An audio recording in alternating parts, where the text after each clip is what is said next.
Assalamualaikum warahmatullahi wabarakatuh. Yang saya hormati Bapak Lutfi Natika, SAP MSI, selaku dosen pengampu mata kuliah Manajemen Strategi, dan teman-teman kelas 5A reguler sekalian yang saya banggakan. Perkenalkan, kami dari kelompok 2 akan mempresentasikan materi mengenai analisis SWOT dalam sektor publik. Izin memperkenalkan diri, saya Rayhana Kamila Alfani dengan NPM A1A220023 yang akan menjadi moderator pada presentasi kali ini. Dan rekan-rekan saya, yaitu Sena Asri Sartika Dewi dengan NPM A1A220001, Raya Maurina Fauzia dengan NPM A1A220016, Angelita Ansyaka Divani dengan NPM A1A220020, Nisa Tri Utami dengan NPM A1A220021, dan Sherina Indrawati dengan NPM A1A220030. Baik, untuk mempersingkat waktu, kita mulai presentasi kali ini. Materi pertama akan disampaikan oleh saudari Sherina Indrawati. Kepadanya saya persilakan. Pengertian analisis SWOT sektor publik. Analisis SWOT adalah metode yang digunakan untuk mengevaluasi strengths, kekuatan, weakness, kelemahan, opportunities, peluang, dan threats ancaman dalam suatu organisasi atau sektor publik. Dalam sektor publik, analisis ini membantu mengidentifikasi faktor-faktor yang mempengaruhi kegiatan pemerintah dan lembaga publik, serta merumuskan strategi untuk meningkatkan kinerja dan pengambilan keputusan. Meskipun bersifat deskriptif dan subjektif, analisis SWOT memberikan arahan yang dapat digunakan untuk memaksimalkan kekuatan dan peluang serta mengurangi kelemahan dan ancaman. Dengan demikian, analisis ini mendukung perencanaan strategis dan pengembangan kebijakan publik yang lebih efektif. Materi selanjutnya akan disampaikan oleh saudari Angelita Ansyaka Divani. Kepadanya saya persilakan. Baik, selanjutnya di sini saya akan menjelaskan faktor-faktor analisis SWOT di sektor publik.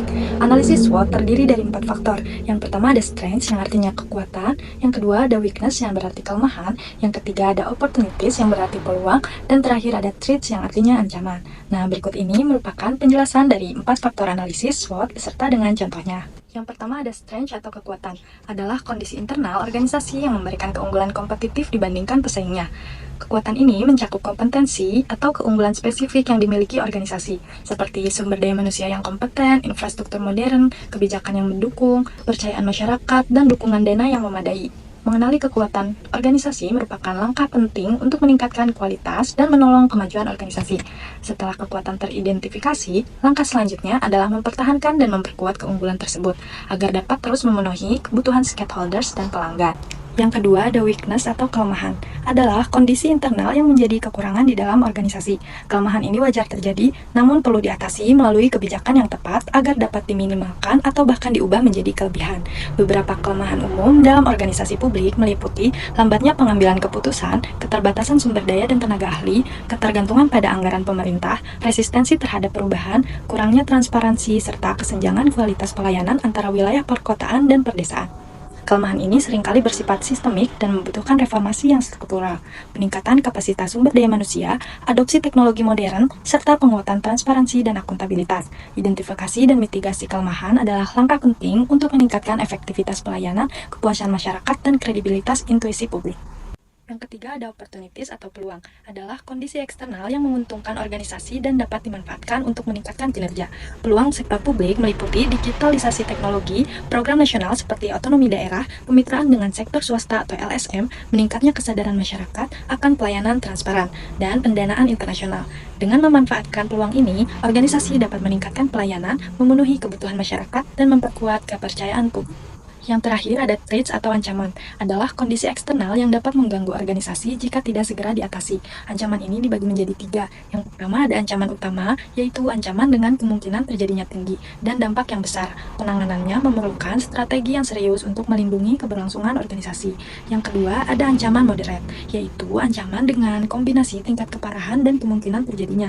Contohnya adalah ancaman dengan dampak tinggi tetapi kemungkinan terjadinya rendah atau sebaliknya. Lalu yang ketiga ada ancaman tidak utama, yaitu ancaman dengan dampak dan kemungkinan terjadinya yang kecil.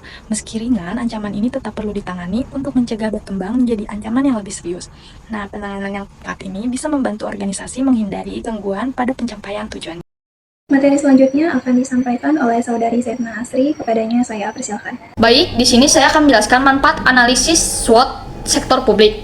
Yang pertama, Analisis SWOT dapat membantu melihat suatu persoalan dari 4 sisi sekaligus yang menjadi dasar sebuah analisis persoalan, yaitu kekuatan, kelemahan, kesempatan atau peluang, dan ancaman.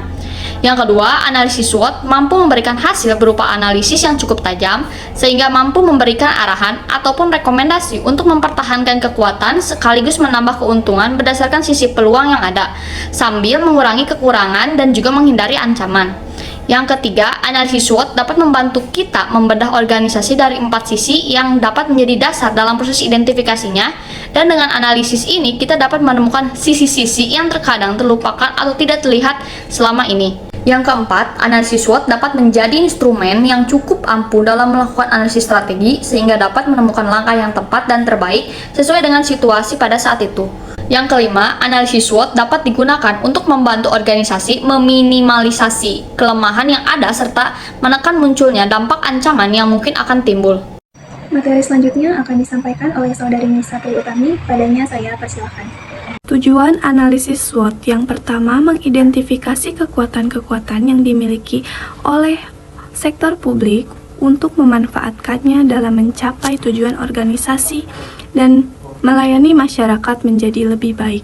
Yang kedua, mengidentifikasi kelemahan-kelemahan yang ada dalam sektor publik untuk mengurangi resiko dan mengatasi masalah yang dapat menghambat kinerja organisasi. Yang ketiga, mengidentifikasi peluang-peluang yang ada untuk mengembangkan inovasi, meningkatkan kualitas pelayanan, dan meningkatkan efisiensi menjadi lebih tinggi. Yang keempat, mengidentifikasi ancaman-ancaman yang mungkin dihadapi dalam sektor publik untuk merencanakan strategi mitigasi risiko, melindungi kepentingan masyarakat, dan menjaga keberlangsungan organisasi. Materi selanjutnya akan disampaikan oleh Saudari Raya Maurina, kepadanya saya persilakan. Baik, di sini saya akan menjelaskan mengenai perumusan strategi dengan teknik SWOT di sektor publik. Jadi, teknik SWOT ini adalah metode yang digunakan untuk menganalisis kondisi internal dan eksternal suatu organisasi guna menemukan strategi yang efektif. Analisis ini melibatkan 4 elemen utama, yaitu kekuatan atau strength, kelemahan atau weakness, peluang atau opportunities, dan ancaman atau threats. Berdasarkan analisis tersebut, strategi dirancang untuk mengoptimalkan potensi dan menghadapi tantangan-tantangan yang ada di sektor publik. Selanjutnya, saya akan menjelaskan mengenai penerapan 4 strategi dengan teknik SWOT di sektor publik. Yang pertama, strategi SO atau Strength Opportunities, di mana pada strategi ini, perusahaan ataupun organisasi sektor publik menggunakan kekuatan internal organisasi untuk mengambil keuntungan dari peluang eksternal. Contohnya kayak pemerintah daerah yang dukungan anggarannya kuat, serta budaya lokalnya yang unik memanfaatkan tren pariwisata budaya global untuk menarik wisatawan internasional dengan mengembangkan festival budaya tahunan. Strategi yang kedua itu strategi ST atau Strength Traits, di mana pada strategi ini pemerintah ataupun organisasi sektor publik menggunakan kekuatan internal untuk mengurangi atau mengatasi ancaman dari luar. Contohnya kayak dinas kesehatan dengan tenaga medis yang berkualitas tinggi itu menggunakan program vaksinasi massal untuk menghadapi ancaman meningkatnya wabah penyakit yang menular seperti penyakit ataupun virus COVID-19.